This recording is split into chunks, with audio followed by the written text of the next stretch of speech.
So, Marcus Aurelius said, you can be like a boat without a rudder drifting in the ocean. Why? Because we're about to dive into some real talk that's going to kickstart you from daydreaming to doing. We're not just chatting about setting goals. Nope, we're talking about crushing them, about flipping the script from maybe someday to heck yeah today. This is for you if you're done watching chances drift away.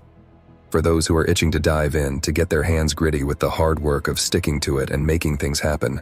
So if you're all about getting off the bench and into the game, you've got to stick with this video till the end. It's not just about the stuff you'll learn, it's about the person you're gonna become. We're going full throttle to turn those lazy daydreams into real deal active goals. Believe me, your future self is gonna give you a high five for hanging in there. Let's light this candle. But first, I would like to ask you to like this video, subscribe to the channel, and hit the bell so you don't miss the next video. First, changing environment. Let's picture this. You're like a massive age-old oak tree. These guys have been hanging out for centuries, right? They've seen thunderstorms, super sunny days, and all sorts of weather. So here's the deal. Think of your goals as this oak's deep roots. They keep you grounded and steady. But hey, life around you keeps switching up. The weather changes, seasons come and go. But that oak, it stays standing, tough as nails. Now, Marcus Aurelius, a real heavy hitter in the stoicism game, once dropped this line: the obstacle in the path becomes the path. So what's this mean for us? It's like this. The stuff happening around you, the challenges and changes, they aren't stopping you. They're actually your track to run on, your gym to get strong. Say you've got this goal, but life's throwing curveballs like it's the World Series. Do what our oak tree does. Sway a little, roll with the punches, but keep your main goals, your roots, solid and unshaken. Your way to success might not be a straight shot. It might zigzag, twist and turn, but that's cool. Every twist, every detour is a new lesson. It's your chance to beef up, just like that tough old tree. And here's the kicker. Adapting to changes isn't about tossing your roots aside. It's about figuring out how to rock it in any situation, under any sky. That's the Stoic vibe. Rolling with the changes, adapting, and always keeping your eye on the ball, firm and focused. So, channel that oak tree energy. Be strong, keep growing, and stay rock solid, no matter what kind of wild weather life throws at you. Second, crafting achievable goals. You're an archer back in ancient Greece, right? You've got your bow and arrow, and there's a target way off in the distance. That target? It's what you're aiming for in life. But here's a Stoic twist. It's not just about hitting the center. It's all about how you aim and the journey your arrow takes. Marcus Aurelius, this big shot in the Stoic world, said something like, if you don't know where you're headed, no wind's gonna help. What he's getting at is you need crystal clear goals. If your goals are all hazy, it's like trying to grab fog. You just can't. But here's a pro tip. Make sure your goals are something you can actually reach. Don't shoot for the moon when you're just starting out. Pick something a bit challenging but doable. It's like leveling up in a video game. Each level ups your game, makes you sharper, and gears you up for the bigger stuff down the line.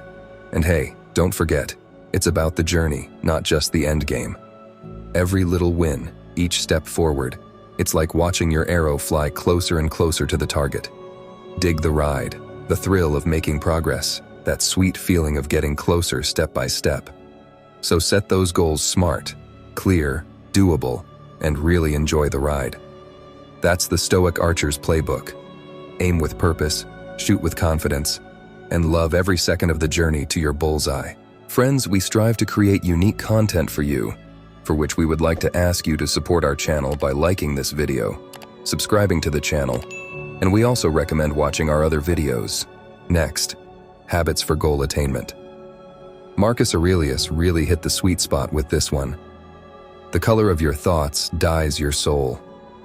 What he's saying is, it's the everyday stuff, the regular moves you make, that sculpt out your big goals.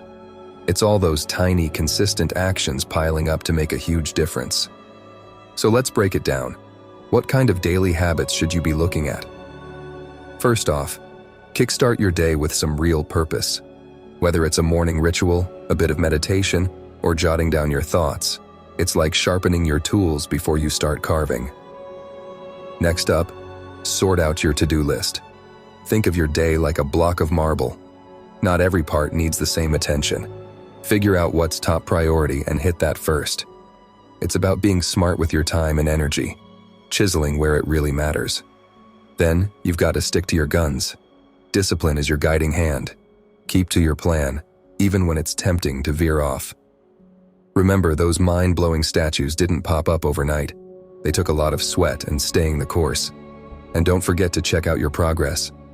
When the day winds down, take a step back and look at what you've carved out. What did you nail today? What could be better tomorrow? This part's like fine-tuning your work. By nailing these habits, starting with intent, tackling the big stuff first, keeping disciplined and doing a daily debrief, you're not just chipping away at some rock. You're creating your masterpiece, your end goal, one smart, thoughtful stroke after another. That's how you bring your big picture to life, doing it the Stoic sculptor style. 4. Overcoming procrastination.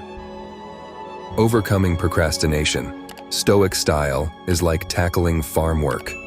Imagine you're a farmer with a big field to plow. You could chill on your porch, lemonade in hand, always saying you'll plow tomorrow. But we all know how that goes, right?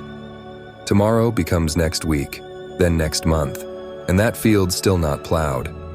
Marcus Aurelius dropped a truth bomb. While we are postponing, life speeds by. Nothing's gonna get done while you're lounging on that porch. Life's ticking away, just like that unplowed field. So, how do you get off the porch and start plowing? First up, figure out why you're dragging your feet. Is the task too big, dull, or just overwhelming? Break it down like you'd tackle a tough piece of land into smaller, easier bits. Today you plow one row, tomorrow another. Before you know it, your field's all set for planting. Next, set yourself up to win. Ditch distractions like a blaring TV or a messy desk. Make a space where you can focus, really zone in on your task, your field. It's tough to plow straight if you're always looking around. Then, hit the hardest part first. Like tackling the roughest patch of ground right off the bat, go after the trickiest bit of your task. Get that out of the way, and suddenly everything else feels easier, and you start rolling. And don't forget to pat yourself on the back for the small wins. Cleared a row? Cool, take a break. Enjoy a quick lemonade, then get back to it. Celebrating your progress matters. Follow these steps and you'll shift from "I'll do it tomorrow" to "I'm on it today." That's the way to beat procrastination, Stoic farmer style. Dear viewers, don't forget to subscribe to the channel, and if you have any questions, ask them in the comments. Embracing failure as a stepping stone. Diving into the idea of using failure as a stepping stone, let's think of yourself as a gold miner in the 1800s. You're there, sifting through pans and pans of dirt, hoping to spot some shiny gold. But here's the thing, not every pan will sparkle with gold. That's pretty much like dealing with failure. It's just part of the game, not the final whistle. Marcus Aurelius, a dude who definitely saw his share of ups and downs, once said, "What stands in the way becomes the way." That's a killer perspective on failure. It's not a big red stop sign. It's more like a detour sign, pointing you to a new route to explore. So when you hit a rough patch, a moment where things don't pan out, pun intended, don't just give up and bail. Ask yourself, what's the takeaway here? Every flop comes with its own set of lessons, kind of like how each pan of dirt could teach you where to find the gold next time. Then it's all about shifting how you think. Look at failure as a stepping stone, not a tripwire. Every goof up is your chance to level up, to get tougher, smarter. Think of it like building a bridge with those failure stones, inching you closer to your jackpot. And don't forget, sticking with it is crucial. Like our gold miner friend, keep on sifting, keep learning. True grit comes from getting back up after a fall. The more you get comfortable with bouncing back from setbacks, the more bulletproof you become. So, keep at it. Keep soaking up those lessons, and eventually you'll hit your gold. That's how you mine the Stoic way, turning every dirt-filled pan into a chance to strike it rich. Visualization and affirmation. You're an ancient Greek athlete, psyched up for the Olympics. You're there, feeling the heft of the discus in your hand, the sun's heat on your back. Before stepping into the arena, you close your eyes. In your mind's eye, you see it. Your throw, perfect and powerful. The discus flying far and true. That right there is visualization. Next up, affirmations. This is where you get your mental game on point with some positive power-up talk. Picture yourself about to make that throw and you're telling yourself, I'm strong. I've got this. I can totally nail this. It's like your own personal hype squad, boosting your confidence and determination. But here's where we add a Stoic spin. Keep it real. It's not all about rainbows and smooth rides. Recognize the tough stuff, but also affirm that you're up for it. I'm ready for whatever comes my way. I can handle it and adapt. This kind of affirmation isn't just feel-good fluff. It's solid, it's sincere, and it packs a punch. Merging visualization with down-to-earth affirmations is like gearing up with both a shield and a spear. You're prepped for the win, but also braced for the challenges that might pop up. So, visualize your win. Pump yourself up with affirmations that acknowledge your strengths and your ability to face challenges head-on. This duo is a killer combo in your mental toolkit. It gears you up, both in your head and your heart, for whatever the competition throws at you. That's all. We recommend you to watch our other videos, subscribe, like this video, and be sure to write in the comments that it was useful for you. Good luck.